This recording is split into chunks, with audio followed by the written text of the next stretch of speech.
8 గంటల ముందు డైలాగులు కొట్టిండు. నేను రానే రాను. ఆంధ్ర వాళ్ళు మీటింగ్ పెట్టినారు. ఆంధ్ర ప్రభుత్వం వాళ్ళ చేతుల్లోనే కేంద్ర ప్రభుత్వం కూడా ఉంది. మరి నేను రాను, చంద్రబాబు పిలిచిన బనకచెర్ల గురించి అయితే నేను రాను అని డైలాగులు కొట్టినాడు. లీకులు ఇచ్చినాడు. లీకు వీరుడు ఇచ్చిన తర్వాత 24 గంటల్లో ఏం మారిందో తెలియదు. 24 గంటల్లో ఏం జరిగిందో తెలియదు. ఠకామని ఢిల్లీలో తేలిండు. ఢిల్లీలో తేలిన తర్వాత స్పష్టంగా దొరికిపోయినాడు. ఈయనేమో బనకచెర్ల ప్రస్తావనే రాలేదంటాడు. ఆంధ్ర మంత్రి గారు రామానాయుడు గారు బయటకు వచ్చి మొట్టమొదటి ఎజెండా అంశమే బనకచెర్ల, దాని మీద మాట్లాడినాం, 30 రోజుల్లో కమిటీ వేస్తున్నాం, అయిపోయింది, చంద్రబాబు డైరెక్షన్ ఇచ్చిండు, రేవంత్ ఓకే అన్నాడు అన్న లెవెల్లో ఆయన మాట్లాడుతున్నాడు. దొరికిపోయిండు దొంగ.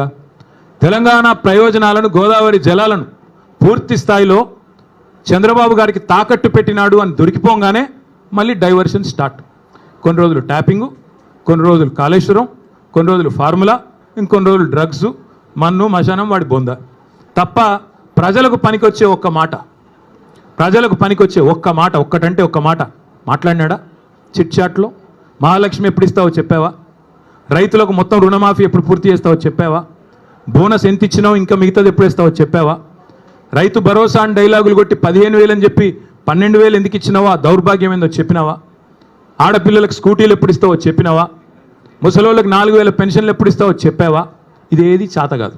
కాబట్టి ఏం చేయాలి? ఈ తెలంగాణను దండుపాలెం బ్యాచ్ లాగా దోచుకుంటున్న అన్నదమ్ముళ్ళు, అనుముల బ్రదర్సు, నువ్వు కలిసి, అదేవిధంగా మీ వాళ్ళు కలిసి మొత్తం ఈరోజు డైవర్షన్ గేమ్లు తప్ప 20 నెలల్లో చేసింది ఏంది? ఇవాళ వెన్నుపోటు పొడవడం అనేది రేవంత్ రెడ్డికి ఏం కొత్త కాదు. వెన్నతో పెట్టిన విద్య. నమ్మి ఓటేసిన పాపానికి దేశ రాజధాని ఢిల్లీ సాక్షిగా మరి మళ్ళొక్కసారి తెలంగాణ ప్రజల గొంతు కోసిన కసాయి రేవంత్ రెడ్డి. నాడు నోట్ల కట్టలతో అడ్డంగా దొరికిండు. ఈరోజు ప్రజల నోట్లోనే మట్టి కొడతా ఉన్నాడు రేవంత్ రెడ్డి. త్యాగాలు, పోరాటాలు, బలిదానాలతో ఏర్పడ్డ ఈ తెలంగాణకి ఇట్లాంటి నికృష్టుడు ముఖ్యమంత్రిగా ఉండడం అనేది నిజంగా కూడా మనందరికీ అవమానం. కేసీఆర్ గారి ప్రభుత్వంలో 10 ఏళ్ళు ఇదే ఖమ్మం జిల్లాలో కానీ మిగతా ఉమ్మడి జిల్లాల్లో కానీ రైతు పొలంలో నీళ్లు ఉండాలి కానీ రైతు కళ్ళల్లో కన్నీళ్ళు ఉండకూడదని చెప్పి ఒక కమిట్మెంట్తో ఇక్కడ సీతారామ ప్రాజెక్టు కట్టినా, భక్త రామదాస్ కట్టినా, కాళేశ్వరం కట్టినా, పాలమూరు రంగారెడ్డి ఎత్తిపోతల పథకం కట్టినా, చెరువులు బాగు చేయడానికి మిషన్ కాకతీయ, ఇక్కడికి వచ్చేటప్పుడు కూడా లక్కారం చెరువు, అక్కడ పెద్ద ఆర్చి మీద రాస్తుంది మిషన్ కాకతీయ లక్కారం చెరువు అని.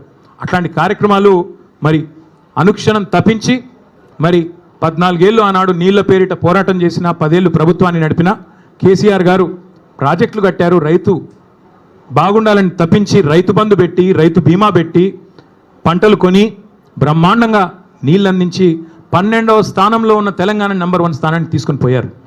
కానీ దాని గురించి కూడా నిన్న చిల్లర మాటలు ఢిల్లీలో మాట్లాడిండు రేవంత్ రెడ్డి.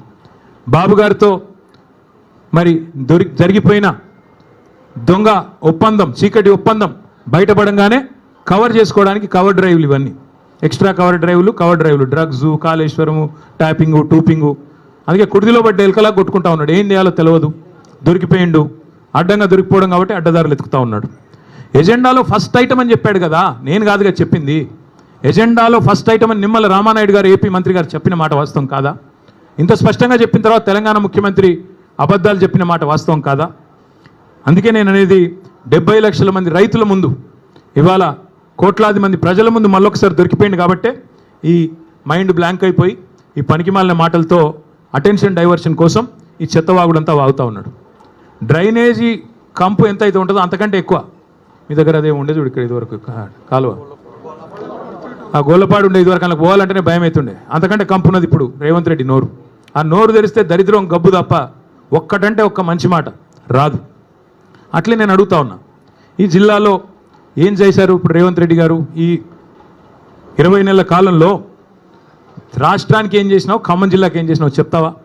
కేసీఆర్ గారు కట్టిన ప్రాజెక్టు సీతారామ, ఆ ప్రాజెక్టుకు వచ్చి రిబ్బన్ కట్ చేసి నెత్తిన నీళ్ళు చల్లుకోవడం తప్ప నువ్వు పీకింది ఏంది, నీ మంత్రులు పీకింది ఏంది అని అడుగుతా ఉన్నా. ఒక మంత్రి ఏమో బాంబుల్లో బిజీగా ఉన్నాడు, ఆయన పేరు బాంబులేట్ అయిపోయింది పాపం. ఇప్పుడు బాంబు వెళ్తుంది, అప్పుడు బాంబు వెళ్తుంది. Karthika Pournami bye, Deepavali bye, Sankranti bye, మళ్ళీ దసరా రానివట్టే, దీపావళి రానివట్టే.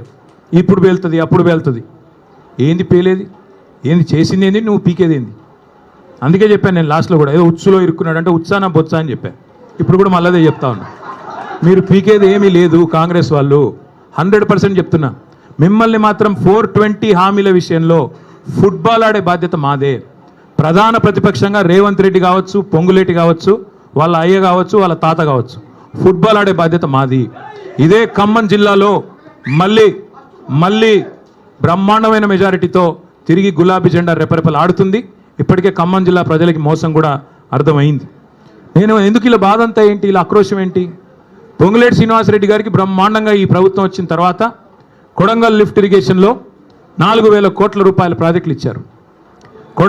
అదేవిధంగా ఎంత అద్భుతమైన బంధం అంటే బడేబాయి చోటేబాయి బంధం, బీజేపీ కాంగ్రెస్ బంధం ఎంత దృఢమైన బంధం అంటే పొంగులేటి ఇంటి మీద ఈడీ రైడ్ అయ్యి సంవత్సరం అయింది ఇప్పుడు దగ్గర. ఇటు పొంగులేటి మాట్లాడాడు, అటు ఈడీ వాడు మాట్లాడాడు. ఇప్పటికి నేను 10 సార్లు అడిగాను ఏం దొరికిందయ్యా అంటే, మీడియా వాళ్ళు వేశారు. మీరు పొంగులేటి ఇంట్లోకి నోట్ల కట్టలు కౌంట్ చేయడానికి మెషిన్లు పోతున్నాయని రాశారు, స్క్రోలింగ్లు, బ్రేకింగ్లు. మరి ఏమైంది? ఎవరు అడగరే? వస్తలేడా ఖమ్మానికి? అడగబుద్ధి అయితే లేదా? రాయరా? అడగరా? అట్లాగే అటు ఆయన ఈడీ ఆయన చెప్పడు, ఇటు ఈయన చెప్పడు, పొంగులేటి చెప్పడు. ఏం దొరికిందా అంటే ఎన్ని 100 కోట్లు దొరికినాయి, ఎక్కడ పోతున్నాయి ఇవన్నీ, ఎక్కడ పోతున్నాయో మాకు తెలుసు.